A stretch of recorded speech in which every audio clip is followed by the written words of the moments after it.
Hello and welcome to this week's edition of the Sober Cruise podcast. As always, I'm joined by Mark. Mark, how are you? I am very well today, Martin. How are you doing? Very good. Thanks. Apart from the miserable weather outside, we're recording this at the end of January, so I think everyone's got miserable weather, haven't they? Yes, pretty much, yeah. I'm in the south of Spain and the weather here is terrible today. Something about the rain in Spain and falling on planes and things like that. Indeed. Well, let's try and think of something a lot more sunny and nice, and let's talk about the entertainment on board Virgin Voyages. So the Sober Cruise will be setting sail in August 2026 on board Scarlet Lady, and one of the things that really sets Virgin apart from the other cruise lines is, of course, the entertainment. So we're going to be talking about all the different things that you can do whilst on board, from the shows to visiting musicians and things like that. So, well, let's crack on really with we've got like the overall kind of theme. I think sometimes people kind of think that because it's Virgin, it's going to be quite in your face, but it's not really like that, is it? No, it is. It's quirky, but it's not rude in any way. It's not adult material, but it is quite different to what you might see on other cruise lines.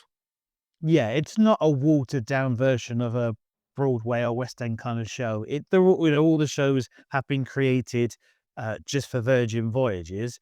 So let's start off with Persephone, which is one of the big shows in the Red Room. Yeah, sure. So there are two big shows really. You're going to tell us a little bit about books in a minute, but Persephone, I guess, is the closest thing to a main headline Broadway kind of show.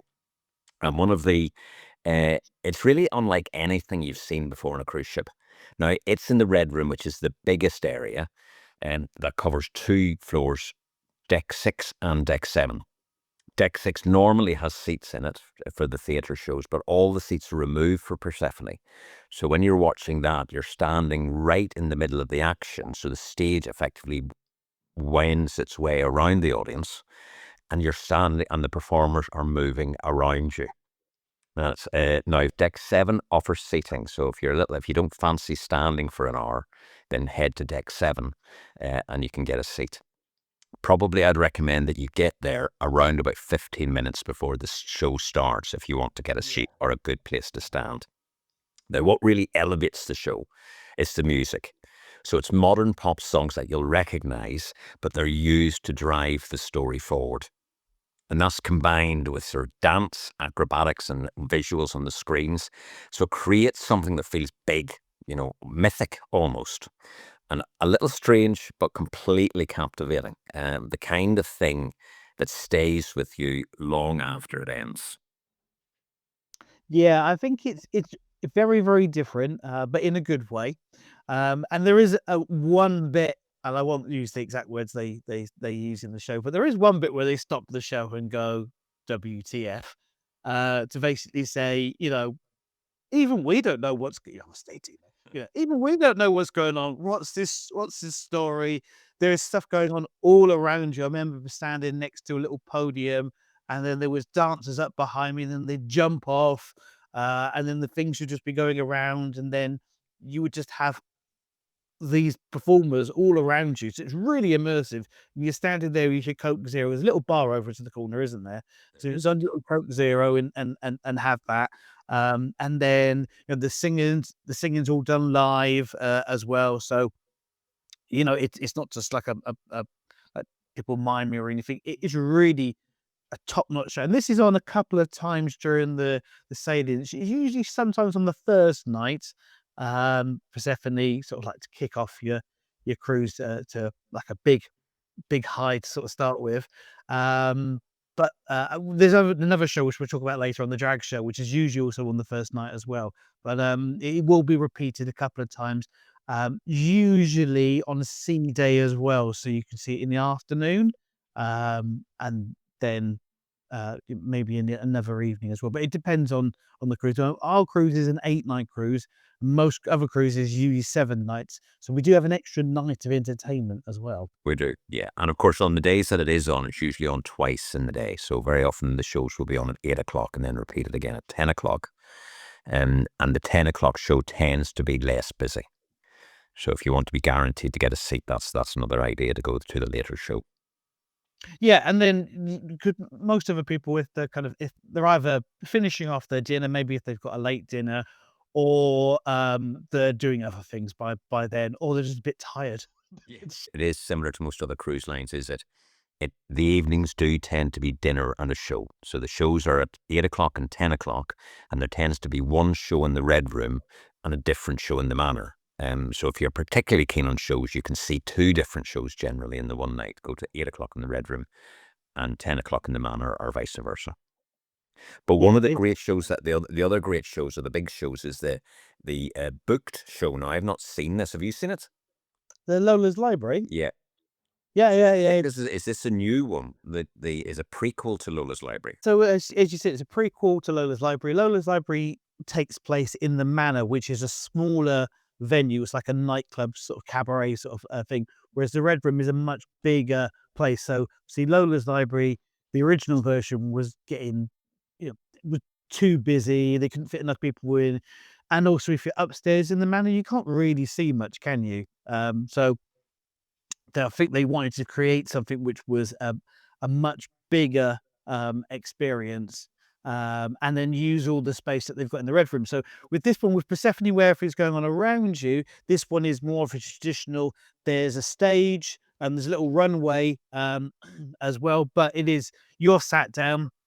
There's a stage in front of you, and the show is on. So uh, you saw Lola's Library, didn't you? The I did, original. yeah. Yeah. I did, and I think it's a good move on the part of Virgin to move it into the Red Room, because in the Manor, as you say, they it's it's a lot smaller, so they can get fewer people in, but also you were kind of sometimes behind the action, so the view, your experience of the show depended very much on where you were sitting. Whereas in the Red Room, pretty much everyone's getting the same view of the action. So I think that is a good idea that they moved it into the Red Room. Yeah. So this one is, as I say, like it's a prequel, and it's kind of quite similar to the original version. Is that it sort of explores different stories. So, for example, in the original one, there was like a Snow White section. There was like it was like homage to different works of literature. Fairy In a tales, very really. Virgin kind of way, though, is it? They don't stand there and read Charles Dickens out word for word. There's very muscular people up on the doing the doing the silks and the ropes and the climbing up things and that kind of stuff. And it's all very, it's not rude, but it's, you wouldn't be having this on a Disney cruise ship, would you? Yeah, so it's sort of kind of Cirque Slay stuff. It's like a combination of dance, acrobatics, music, comedy, and very entertaining. Yeah, so this sort of goes back to when Lola in the Lola's Library is a librarian, and in this one she's a cabaret star. Right. So we're basically watching the cabaret style, which is why she's so flamboyant when she becomes a librarian.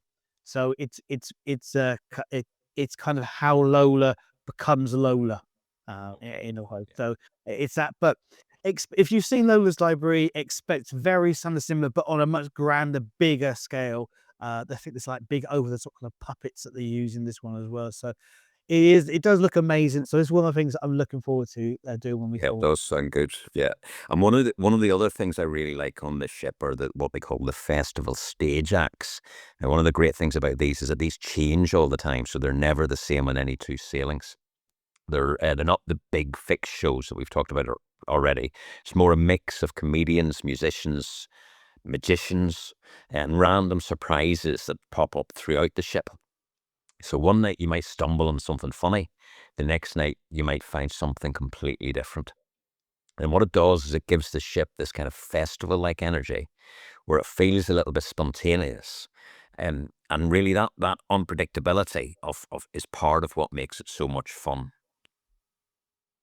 Yeah. So for example, if you're on deck 6, for example, you can walk through, and maybe you've just finished off in the Manor, and you can walk through to on the rocks, and there'd be something going on there. Maybe go upstairs one deck to go to the social club, and there might be like a karaoke going on there. But down at the dock house at the back of the ship, there might be, a Spanish guitarist or something, whilst at the same time there's a rock band playing in the Red Room. So there's lots of different tastes of music throughout the ship. And those bands, the ones that go into the Red Room, they have been chosen for a reason. They are really, really good. It's not, a working man's club. I don't. Oh, no, these are all Right. top level performers, yeah. And of Yeah. course, most of these performers you'll find in the app, and we'll talk about the app a little bit more later on. But they also do have these pop-up performances that they don't list. So as you say, you could just be walking from the front of the ship to the back of the ship, and then just stumble across a magician or a guitar player or whatever. So it is fun. It's fun sort of not knowing what's going to happen next. But those are the main shows. And now we do then have some other like cabaret shows as well, don't we?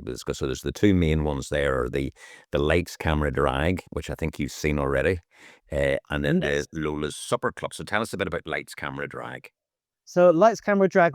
So each each ship has their own. The Diva, which is the drag queen on each ship, and she has her own show. Now, depending on the skill set, it might be a different show on each one. So it does kind of change. So, for example, the original drag show, I actually, which I saw on Valiant Lady, um, and we actually knew the drag herself, and she actually worked with the Virgin's creative team to actually create the show, and that was different to the show that is on Scarlet Lady, because the drags that are on there can't necessarily do the same thing. So they're not. So the original one I saw had like silk work where they're kind of climbing up the silks and things like that. The drag that was on Scarlet Lady last year would not be able to to do that. So it's kind of very different, but it's all of these shows are um taking the best bits of drag and then putting them into a show. So for example, with Lights Camera Drag, there's a vague story, and all these stories are kind of a bit kind of as in if it were drag, they're a bit cheesy, aren't they? Um, and then it's an excuse basically for the diva to sing a load of songs that know and that they can sing really really well. And then there'll be times where they get people up onto the stage, and they're also it's a chance for them to interact with the audience, which I think is one of the reasons why they put it on the first night as well. Is it gets you off to a good start, and you've seen the diva up at the sail away party, and then this is your chance to actually, you might be questioned or dragged up onto stage. I was dragged up onto stage. Were you really? Yeah, yeah, it was just quite funny. I say dragged. I was invited up onto stage to come and do it, and it was really it's really fun. And like all these kind of like audience kind of things where you get someone who is naturally quick witted, uh, it's great, kind of like because you can go and see the show a couple of times, and it is going to be different depending on who they. And generally, there is always one that they pull up someone who looks like they've been dragged along by their other half, who doesn't really want to be there, and that person usually gets picked on. Is that where you were? Is that where you were dragged? No, I wasn't picked. I wasn't. I was. Actually, I think Amy pointed at me, and that's why I got taken up. But yeah, it was really fun. Um, all the drag queens across all the fleet, all the ones I've seen, are absolutely amazing, really hard working. You'll see them do other things as well, where they have their actual sort of big choreographed show, but they also do things where they perform like love songs, just in the on the rocks kind of area. So that's just them set up and just performing songs as well. So you can see and the diva also tends to host a lot of quizzes as well. So you can also see them. And there's also, did you see? I can't remember what it's called. It's called Scoop. There it is. I think it's a ice cream based quiz. Oh, I In didn't see that. No. Oh, it's really good. You basically the winning team, the winning person gets to name the the the ice cream sundae for the day, and they get And that's definitely a price worth having. Yeah. oh, definitely, yeah. Yeah. So yeah. And so the next thing we'd like to talk about is a thing called the Law's Supper Club. So this is kind of interesting. One way it's interesting is that it's one of the very few things that you need to book Now, in the when Virgin Voyages started, you needed to reserve all your shows on the app, but that's kind of changed a couple of years ago. Now, for most of the shows, it's first come, first served. But for this one, you do have to book, and one of the reasons you have to book is that it's not just the show; it's a dinner and a show. So it's stand-up comics, but you're having dinner at the same time. This one, the Law's Supper Club, is free, but there are a number of other options where they have dinner shows, and they tend to be chargeable. They tend to be about $50 a pop. Now, the reason people will pay for them, because you think, well, why am I paying for my dinner there when I can get it free everywhere else, is that they include a lot of alcoholic drinks for free. So for people on our cruise, this is probably not going to be good value, although obviously they will offer non-alcoholic alternatives. But the Law's Supper Club one, completely free, stand-up comics, full dinner. It's a good option for one of the nights. Do you know what? I was speaking to some people on the last cruise, and I didn't do it, but they were saying to me that they had seen the stand-up comedians in the Red Room, and then they'd seen them at the Lowell Supper Club, and they said they were much better actually in the Supper Club. Um, because it's a smaller kind of, it's in the manor, it's a smaller kind of venue. They can interact with people a lot kind of easier and better. They don't do the same material as they do in the Red Room. And they said that it almost kind of feels like they've saved their best material for for the for the dinner club as Right. opposed to the Red Room. But that is just an anecdotal uh, story. So who knows if it's actually true? I suppose it's down to the comics to decide what they're going to do on each night. But also, I think it's because there's a few of them. They don't have. It's a bit comedy club sort of style. Is they don't have. Whereas when they're in the Red Room, they're there, 45 minutes up on stage. This is, 15, 20 minutes, and then on to the next one. So maybe they didn't pick their best stuff from similar clubs that they do back in the UK. Yeah. You do tend to come from the UK, most of these. Most of them are from the UK. Yeah, they were very funny, most of them. But Yeah. I did speak to some American people who thought that the humor was quite close to the bone. But Well, yeah. I mean, it was good. So we've talked about the big shows. We've talked about the cabaret. The other main area that we need to maybe talk about are the parties. Now, before I got on my first Virgin Voyages cruise, I had this impression that Virgin was party central. But actually, it's not really like that. Is that the parties tend to start about 11 o'clock. So it tends to be dinner, show, then party.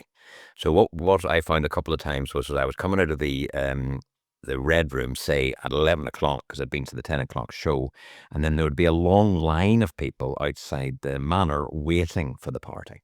So on the PJ party night, there was a long line of maybe 200 people standing in their pajamas. our Uh, PJ party night was inside because of the weather, but it is usually up on the top deck at the athletic club, depending on the weather. So it's usually up there and outside. I mean, I did it when I sailed from Portsmouth 2 years ago, and we were still outside. yeah, but but the point is that that the parties do tend to be a little bit separate. That they just start, so you can if you don't want to engage with the parties, you can. But it's As if they're not happy there. to see in the film. So there are other ones like the Club Caliente, which is kind of a Latin American themed one. There's the 80s one with the Club Rubik's, where the giant Rubik's cubes, and then there's like a year 2000 party, which is kind of But fancy dress. that one is actually in the Red Room. So most of the parties said happen in the manor, and what it will be is the DJ will play. So for example, the Rubik's Cube one, the 80s party basically. The DJ will play some 80s music, and then every maybe 15, 20 minutes, the Happenings cast will come out, and the hostess might do a song, and they do a little performance, and then they go back, and then they do that sort of 4 or 5 times. So it's not just an 80s night of just dancing on the dance floor yourself. There is a little show that goes on as well.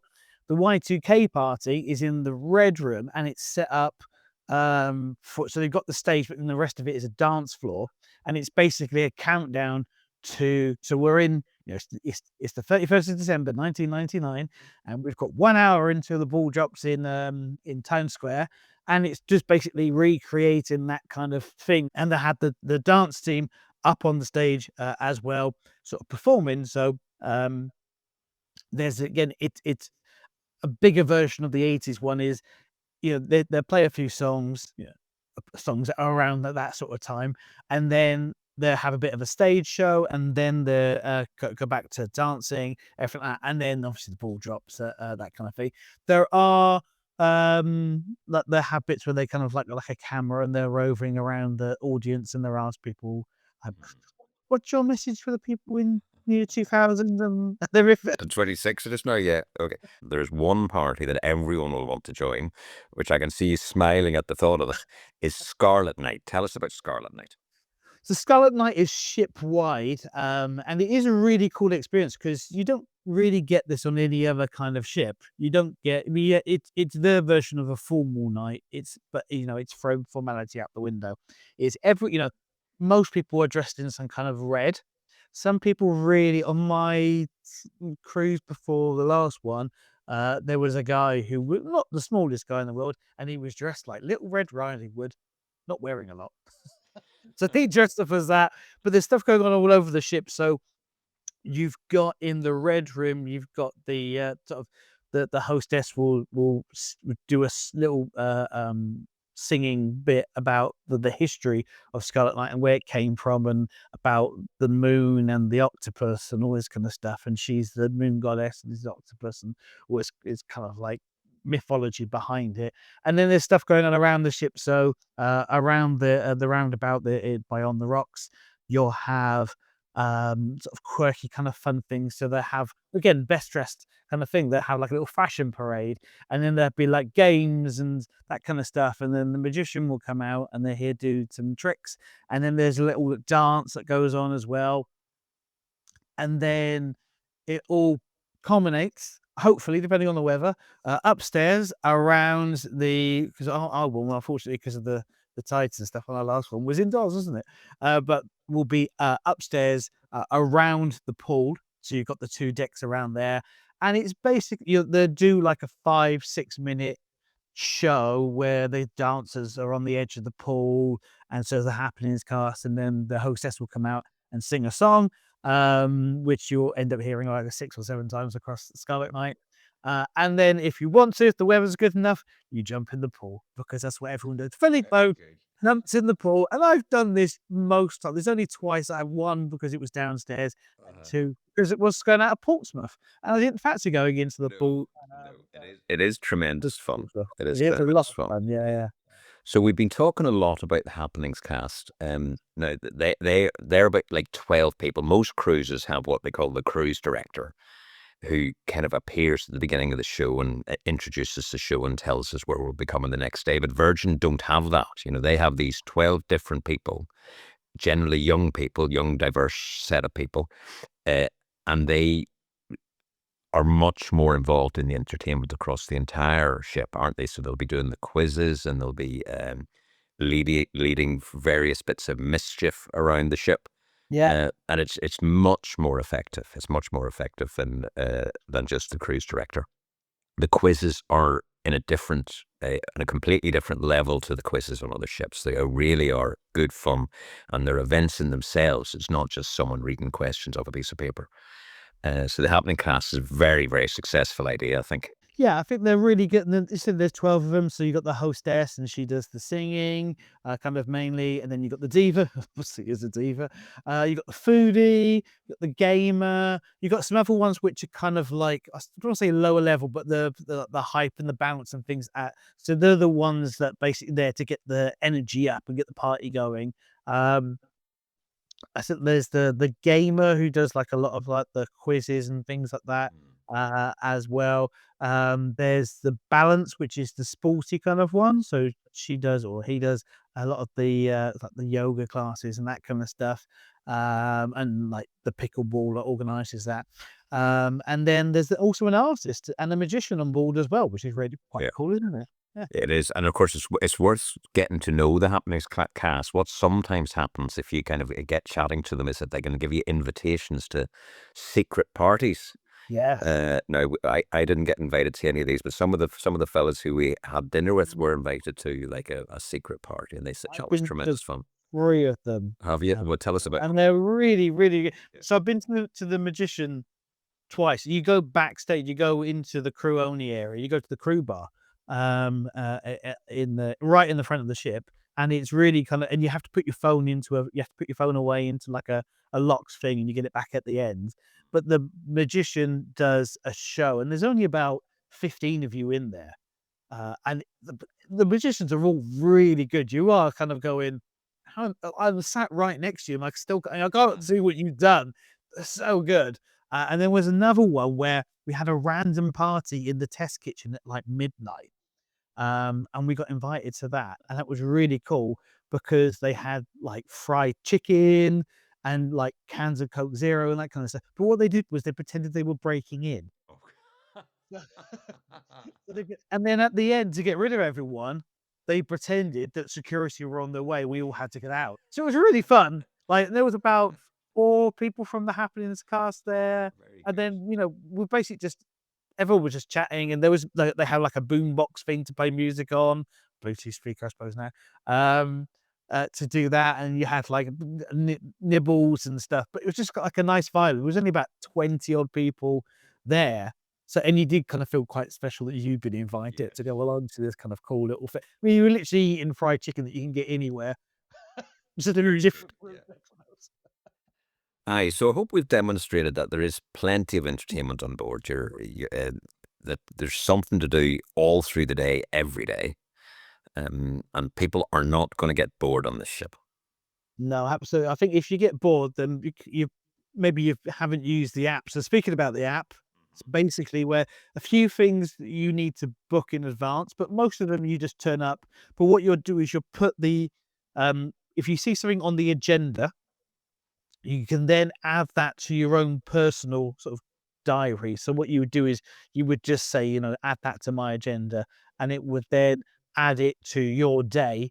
So then you could see. Now it will also tell you, for example, if you've got a restaurant reservation at 6 o'clock and you're trying to book in a quiz at 6:15, it won't stop you from doing it, but it will just remind you that don't forget you've got a restaurant reservation, and you go, oh yeah, I won't be able to do this quiz. That.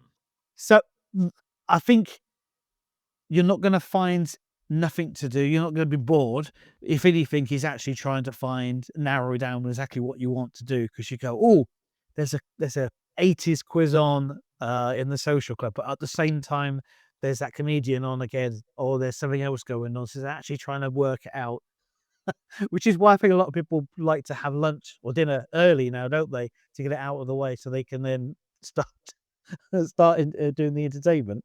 Yes, yes. So most people are going to be sort of timing their dinner to suit with the entertainment. So either going early so that they can get to the 8 o'clock show, or going to the 8 o'clock show and then eating after it.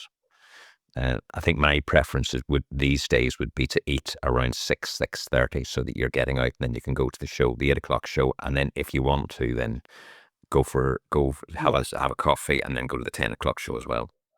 Yeah, yeah. There's plenty of things to do. With the shows that are in the Red Room and the Manor, with the Manor, it has more limited capacity, so you kind of need to get there a bit earlier. But with the Red Room, you can kind of like just popped in whilst there's been like an act playing and stuff, and popped in for half an hour, and then gone out because it's been lunch or something. So yeah, there's plenty of opportunities to be entertained. Excellent. Okay, so that's the entertainment sorted. So what are we going to be talking about next time? Well, after you've done all this entertainment, then you need somewhere to sleep, really, don't you? That's So, a good segue, Martin. next time we'll be talking all about the cabins. So, there's various different cabins on board Virgin Voyages. Most people that are doing the Sober Cruise have got Central Sea Terrace cabins, so we'll be explaining all about that. But there are other different types of cabins as well. So, we should be telling you all about those on the next episode. Lovely. So make sure that you hit the subscribe button so you don't miss any more of the episodes. And if you want to find out more about the Sober Cruise, please visit thesobercruise.com. That's thesobercruise.com, where you find out all the information about not only this sailing, but also future sailings as well. You can keep in touch with us by registering your interest, and we'll keep you updated with more things. That's where also you can book in a call with us as well, to have a little chat about what life's like on board the cruise, and we can answer any questions that you have too. So yeah, to check out thesobercruise.com, and Mark, we should see everyone on the next episode. Yes, lovely, Martin. Have a great day. Thanks, you too. Bye.